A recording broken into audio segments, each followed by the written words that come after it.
Dig Dug, an arcade staple for many, first coming on scene in 1982, developed by Namco and published by Atari here in the US, it introduced the world to the titular character of Dig Dug, a little miner who digs his way level after level while defeating characters such as the round Pukas and the fire-breathing Figars.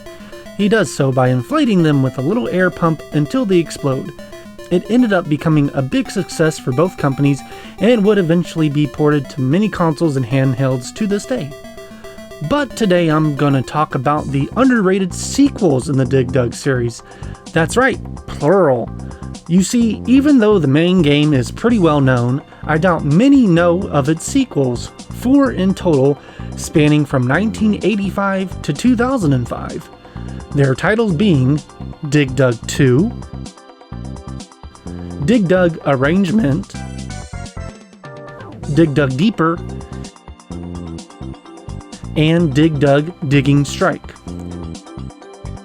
Now, technically there is a 5th sequel, Dig Dug Island, that released in 2008. However, it was an only online game, and their servers are long since gone, which sucks because from the little bit of info I could find out about it online, it looked pretty neat.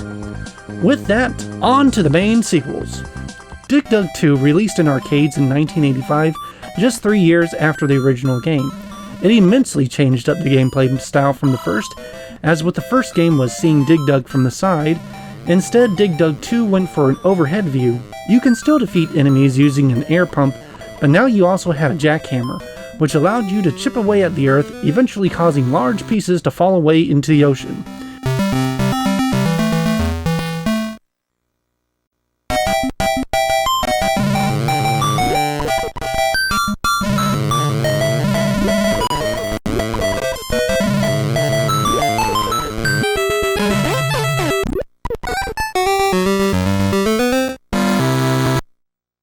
And if any of the enemies were on said piece of earth, they too would fall into the ocean. This new style of gameplay caused the game to be much harder than the original, as now many of the characters would gang up on you at once, as their movement was no longer prohibited by what parts of the earth had been dug up, which really didn't help the game garner an audience when it initially released, as many people disliked this raised difficulty. It would eventually get ported to the NES with a subtitle of Trouble in Paradise, but it didn't see much more ports outside of that. It currently is available on the Nintendo Switch Online app if any one of you wants to try your hand at it.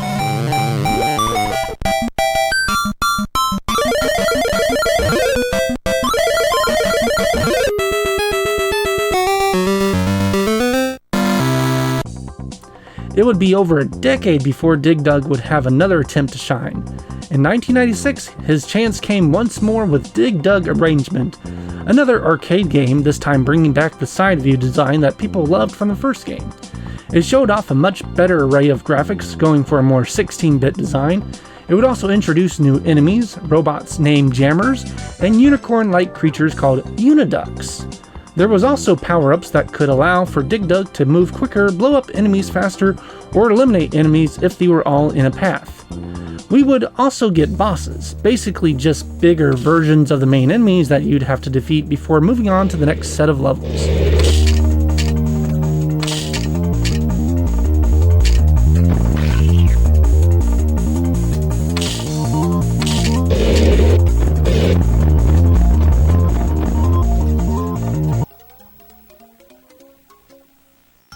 This game was part of the collection of Namco arrangement games called Namco Classic Collection Volume 2, but would eventually see a port to the GameCube, original Xbox, and PS2. In 2001, we'd get an attempt at a remake of the original with Dig Dug Deeper, now in full 3D. Though the gameplay was still mostly in the side view 2D dimension, there were parts, however, that when an enemy got to the surface, instead of the level ending, you could resurface and kill off said enemies. This game is honestly my favorite in the series, as it was my first introduction to the Dig Dug franchise. Heck, I still hum the little tune that plays throughout most of the levels.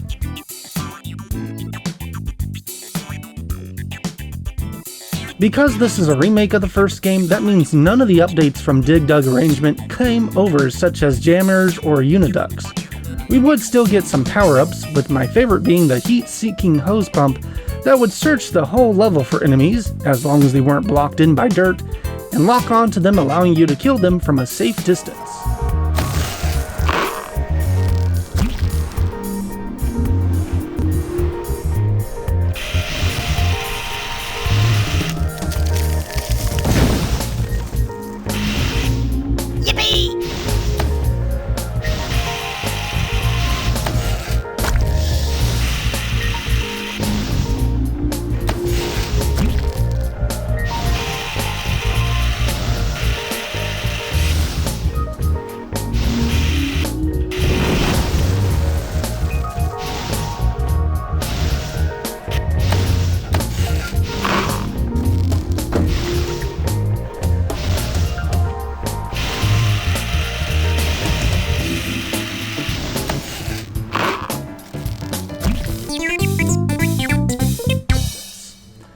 Finally, in 2005, we get Dig Dug Digging Strike, the name being a play on the DS console. This took elements from both Dig Dug as well as Dig Dug 2 and fused them together. Now you started on the overhead view and could get rid of most enemies by cutting off pieces of land with the jackhammer, but sometimes the enemies would go underground, which meant you'd also have to go underground and play in the more traditional style. Boss battles would also return, as well as power-ups. We'd get introduced to new enemies as well.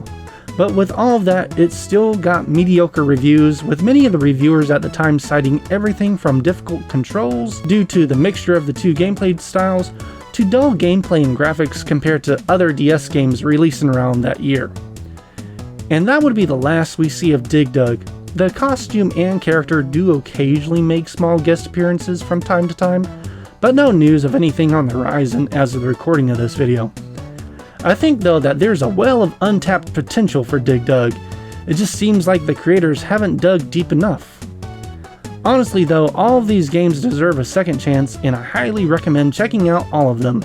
Of course, let me know your thoughts on these games as well as the Dig Dug franchise as a whole. Was this your first time being introduced to the sequels, or have you been aware of one or two or all of them? Let me know down in the comments, and remember to like and subscribe for future underrated game videos. And until next time, thank you and have a good day. Bye bye.